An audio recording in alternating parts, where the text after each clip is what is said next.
Hello, and welcome to the Narrowing Path, Walking the Spiritual Walk. My name is Steve Van Eiderstein. Thank y'all for joining me again today for the eighth and final reading from Sermon on the Mount by Emmet Fox. Seems as though these 8 weeks went quick, didn't they?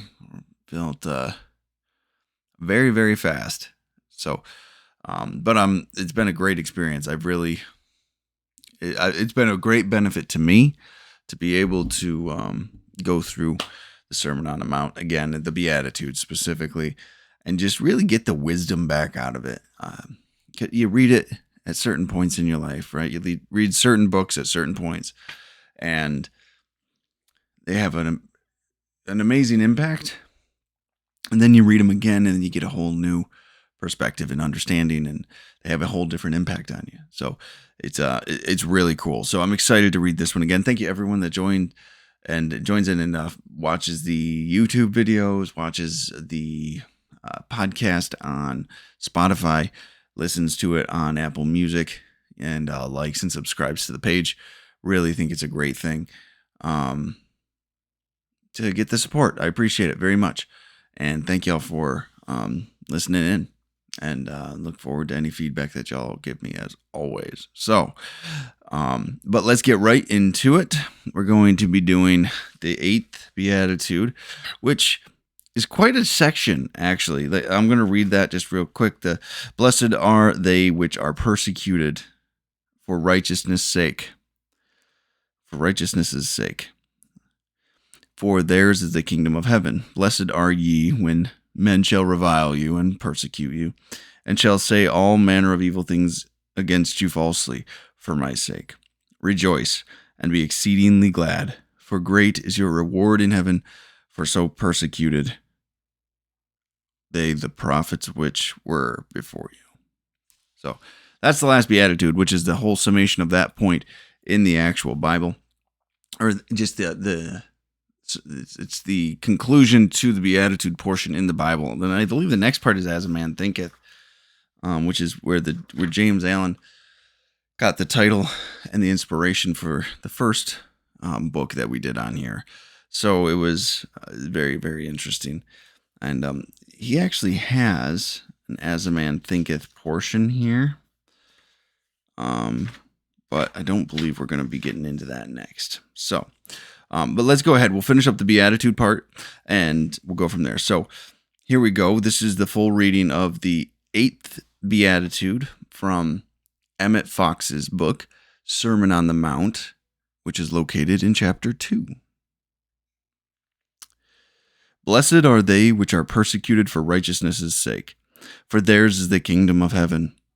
Blessed are ye when men shall revile you and persecute you, and shall say all manner of evil against you falsely for my sake. Rejoice and be exceedingly glad, for great is your reward in heaven. For so persecuted they the prophets which were before you. In view of what we know about the essential character of the teaching of Jesus, that the will of God for us is harmony, peace, and joy, and that these things are to be attained by cultivating right thoughts or righteousness. This is a very startling statement, referring to what we just read, the Beatitude portion. Jesus tells us again and again that it is our Father's good pleasure to give us the kingdom, and that the way in which we are to receive it is by cultivating serenity or peace of soul.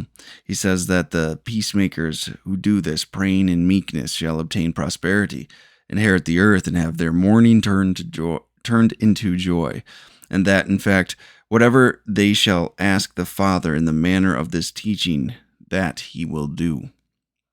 Yet, here we are told it is blessed to be persecuted as the result of our right thinking, or righteousness. For that by this means we shall triumph. That is cause for rejoicing and gladness to be reviled and accused, and that the prophets and great illumined ones suffered these things too. All this is indeed very startling, and it is perfectly correct. Only we have to understand that the source of all this persecution is none other than our own selves. No outside persecutor, but only our own lower selves. When we find righteousness or right thinking very difficult, when we are very strongly tempted to hold the wrong thoughts about some situation or some person or about ourselves, to give way to fear or anger or despondency, then we are being persecuted for righteousness' sake. And this is for us an extremely fortunate or blessed condition, for it is in such moments that we are really advancing. Every spiritual treatment or scientific prayer involves a tussle with our own lower self, which wishes to indulge in the old habit of thought and, in fact, persecutes and reviles us. If we like to put the thing dramatically in the Oriental way, all the great prophets and enlightened ones of the race who ultimately overcame did so by just such struggles with themselves when they were being persecuted by either their own lower natures or the old Adam. Jesus himself was tempted in all respects like as we are, and to meet this persecution more than once, especially in the Garden of Gethsemane, and for a few moments on the cross itself.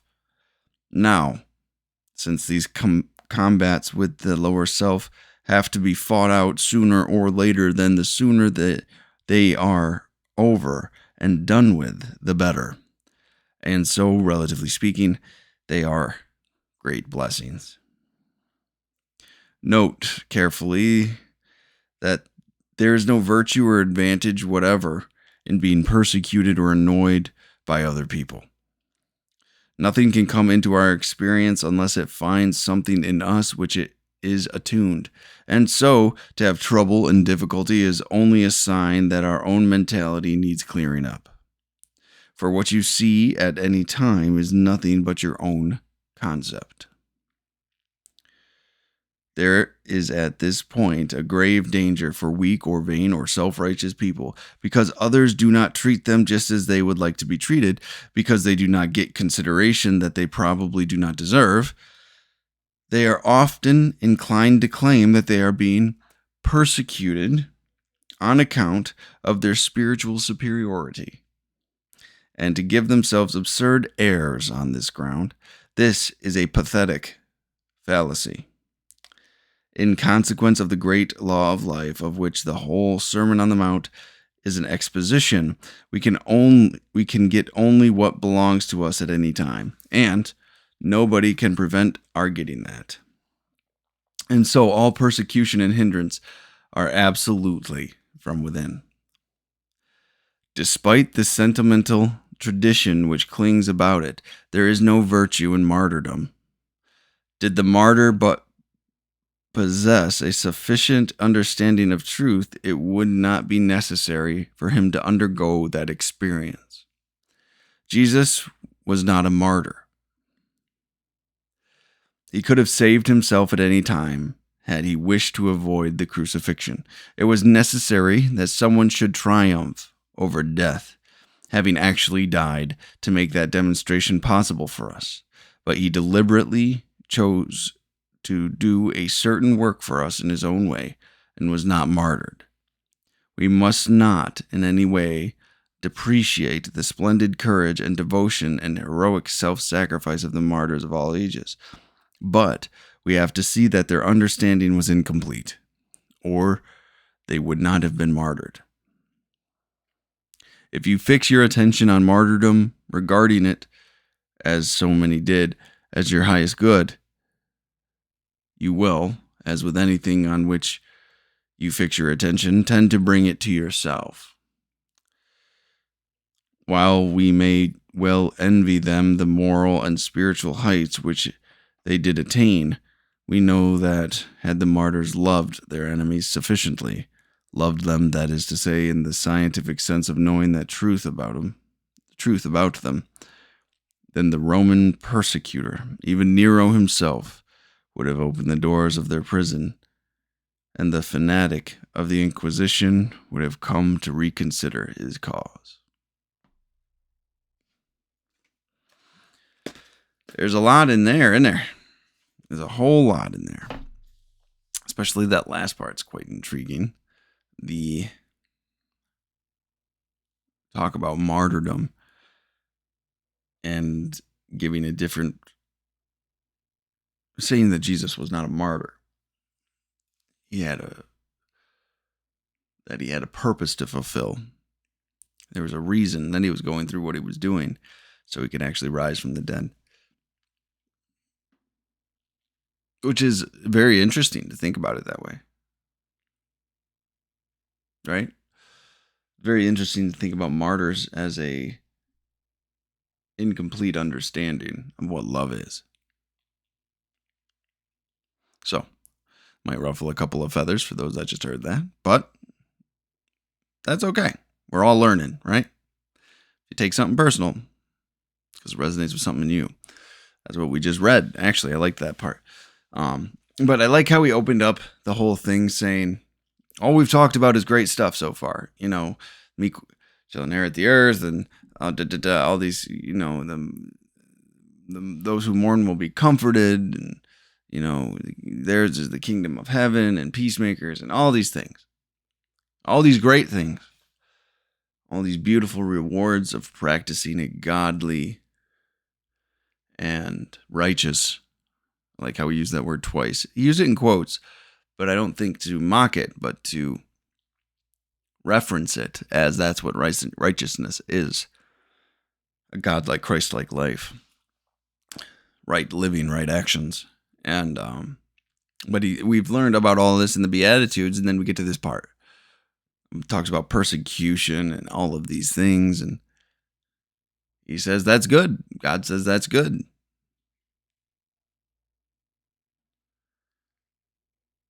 For theirs is the king, which are persecuted for righteousness' sake. For theirs is the kingdom of heaven. Because we go through that refinement process. I love that part. So, but yeah, he talks about how it's kind of contradictory. We get these things, and we get this persecution now, and we get this condemnation, it seems like. And it seems, when you read it, it's like, well, I don't know, right? But then he puts it in the, I'll say, the correct perspective, right-minded thinking, that the only true, this is true, all these things are true, but the only true persecutor is ourselves. And not just ourselves, but our lower natures, our selfish, our self-centered, self-serving selves that we are outgrowing, that we are purifying away from, that we are intending to change from. That's who we're persecuted from. Right? It's that persecution happens every time we get the opportunity to make a different decision, and it's difficult for us to make a different decision. When we get the opportunity to change a behavior, to take a different action, we take a different behavior. And we don't want to, and we have all of our usual excuses involved, and we have all of these things that we used to tell ourselves, and now we're given this opportunity to change. Right? When we're tempted to hold, he said, this was a relatively direct quote, when we're tempted to hold on to the old thoughts and behaviors or ideas and actions, I forget which one specifically he said, but when we're tempted to hold on to these old thoughts and behaviors, this is being persecuted for righteousness' sake. Righteousness' sake. So it's actually a possessive sounding righteousness. So we get pursued because we are trying to make a better decision, a righteous decision. And our old living, our old thinking, our old way of behaving does not like that. So we get that inner conflict within ourselves, in our own hearts and minds, because there's part of us that still wants to do whatever the hell we want to do. And then there's the part of us that's trying to grow and change and live a different life in service to the God of our understanding, to live righteously. So this is the growth points. These are the uncomfortable times. These are the new behaviors that we institute. These are the new ideals that we institute. These are the new paths we're walking, that the steps aren't always even. The steps aren't always forward, actually. But we're taking it. These are these growth points when we're persecuted, when we cause ourselves some inner turmoil because our old ways and our new ways, they don't match up. There's a distinct difference in what we're doing here, right? We're trying to do it, be over here, holding on to everything, but then turn over this new leaf, have this new outlook on life, make these new decisions. That's the persecution for righteousness' sake he's talking about. And every time we struggle with these things, we're moving one small step closer to the ideal. The ideal that we hold, whatever that looks like for you. And if you don't have one, I suggest you write one down. You make one. Just a list of values and principles that the ideal person should live by, and then embody those. For me, that's a crucial part of my spiritual growth, is what am I aiming at? Because without an aim, you don't know if you're making progress. So for a lot of people, they choose Jesus Christ as the ideal that they're aiming for, to have godlike character. I think that principle is called theosis, to become more like Christ, to become like Christ, actually, right? And to actually have these, to outgrow our old behaviors, to spiritually outgrow our old thinkings and perspectives. And the first thing is to change behavior. And that's part of this. When I was doing my first year of this podcast with James Allen, and I was doing a daily reading every day, there was a multiple times where we talked about a purification process. And this is the start of that purification process, when we take a different physical action, despite our history, our previous desires, or our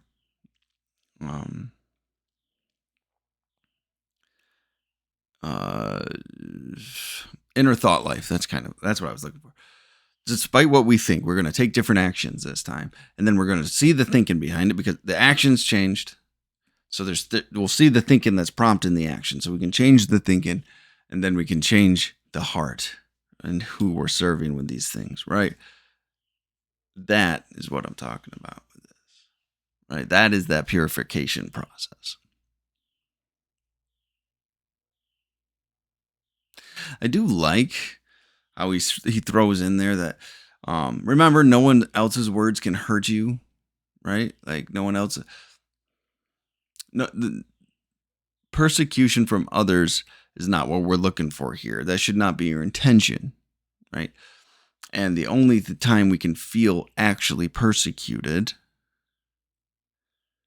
is when we have a problem going on with us, right? So if someone's words resonate with us, that's an us problem. That's a me problem, turns out, right? Let me read it real quick here. Note carefully that there is no virtue or advantage whatever in being persecuted or annoyed by other people. Nothing can come into our experiences unless it finds something in us which it is attuned. And so, to have trouble and difficulty is only a sign that our own mentality needs clearing up. For what you see at any time is nothing but your own concept, right? So if we're letting other people's words and other people's actions actually affect us, it's because we got something going on in our own hearts, in our own souls, in our own mind. We need to take a look at that. Because if that wasn't true, it would all just roll off of our shoulders. It would be forgotten about as quickly as it was said. So when we feel troubled, it means we have to fix something in our own mind, right? So this next part, the next thing he talks about is person. There's risk here, right? And the self-righteousness. Whew. This is a hard one to really talk about sometimes because it puts a lot of people in the wrong headspace, I think. But a lot of people like to claim their spirituality and their virtue as why they are persecuted. And I don't believe that's necessarily true. I believe people, what he talks about here is people don't get treated the way they believe they should be treated. So then they have a problem and think they're being persecuted and outcast, right? Well, you get your reactions are to your own beliefs and interpretation of those events, right? So what you're receiving as what you are interpreting as what you're receiving is truly only because of where your mindset is. And yet, honestly, he goes on to say that we get exactly what is within us, right? So our arrogance and our anger and frustration with being mistreated or treated poorly for one reason or another, and then we delude ourselves because I'm such an advanced thinker spiritually or even socially. There's a lot of this socially going around, right? We take our good qualities or potentially good qualities and we use them as the reason we're getting outcast. And the reason that's not it at all. It's because our ego is still showing up. We're still being selfish and we're still being self-serving, and we're not actually. There's no honest practice of humility in our lives at all. So it's just something to remember, and it's something to keep in mind as we progress throughout this whole thing, right? Like the only things that affect you are the things you let in, and those are the troubles we get to grow through, and those are actually the blessings we get in this life, right? Those are the things that allow us to get closer to the God of our understanding. It's been my experience. And then for this last part, yeah, it brought up martyrdom.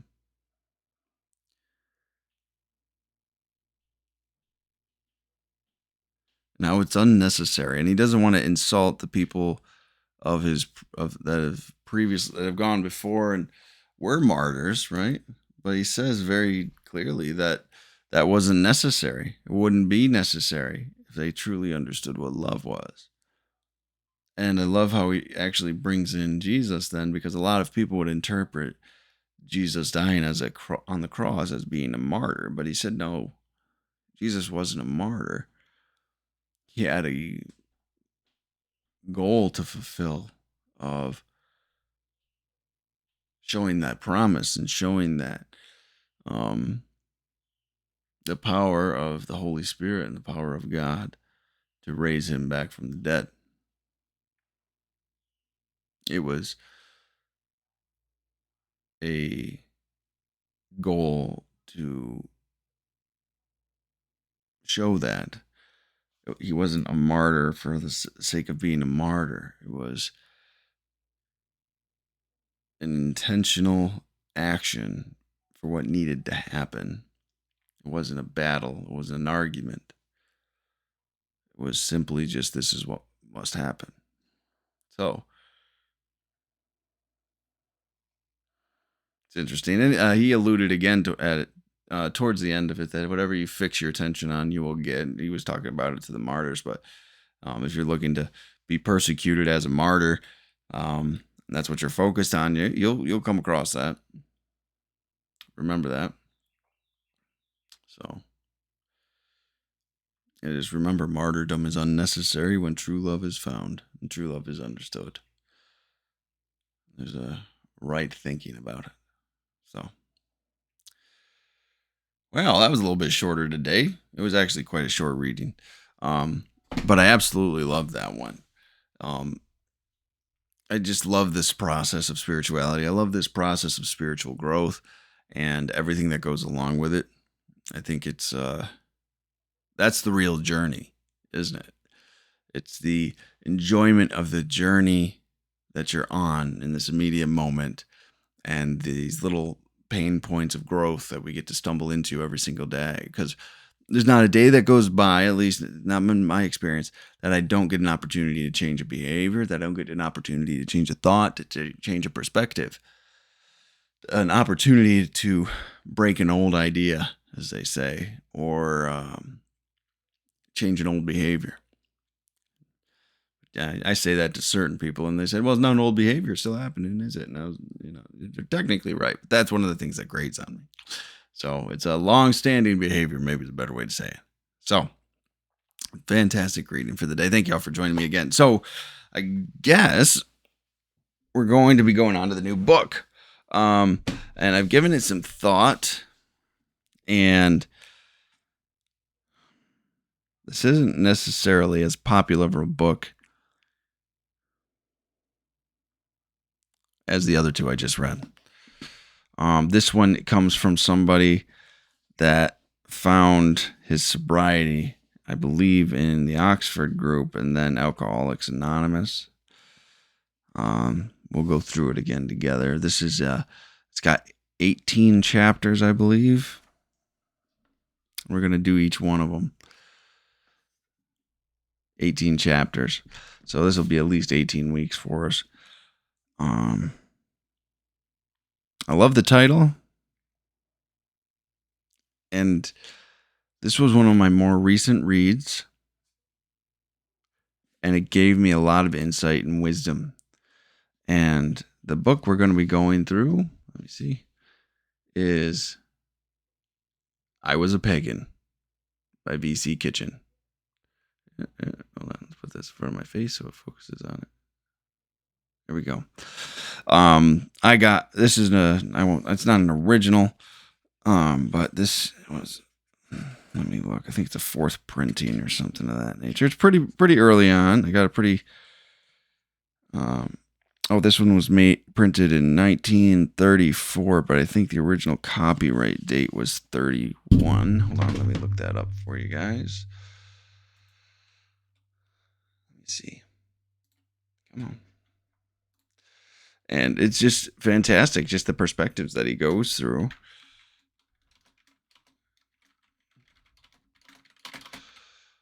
To tell us about how he was placing all these false gods ahead of his actual sobriety, or ahead of his living, ahead of God himself, right? So I think it was the Oxford group he was actually in. So,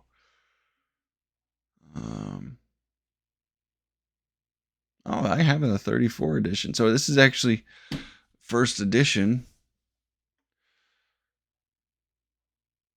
I believe I got a first edition on my hands. They're quite expensive though, so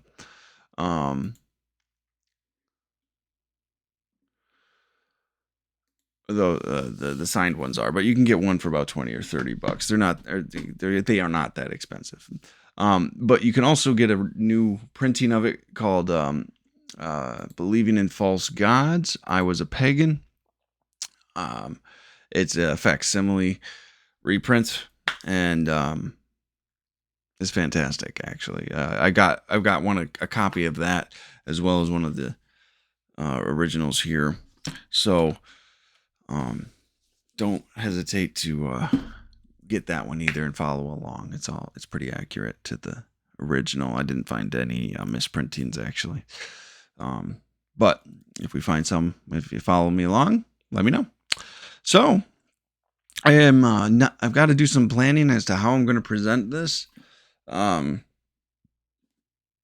it's the chapters aren't very, very long, but they aren't necessarily the quickest either. So what I might do is do a reading. I might do it similarly to As a Man Thinketh, but I might do them in 1 week segments. So I'll do like a reading on Wednesday just to put the actual reading of the book out there for people to listen to that don't have the means to buy it or don't have a desire to buy it, but you can actually listen to what I'll be going over, and then I'll be over the weekend posting the actual review of the chapter. So again, it's I Was a Pagan by VC Kitchen. I'm very excited to go through this book again. I've read it twice. Once cover to cover, second time in piecemeal and different pieces here and there. So I'll say a full 2 times, but only once cover to cover. So going through it again, very exciting stuff for me. And you get to come right along with me. So I appreciate everybody that's jumped on and given me the opportunity to share from Sermon on the Mount of Emmet Foxes with y'all. And I will be back again.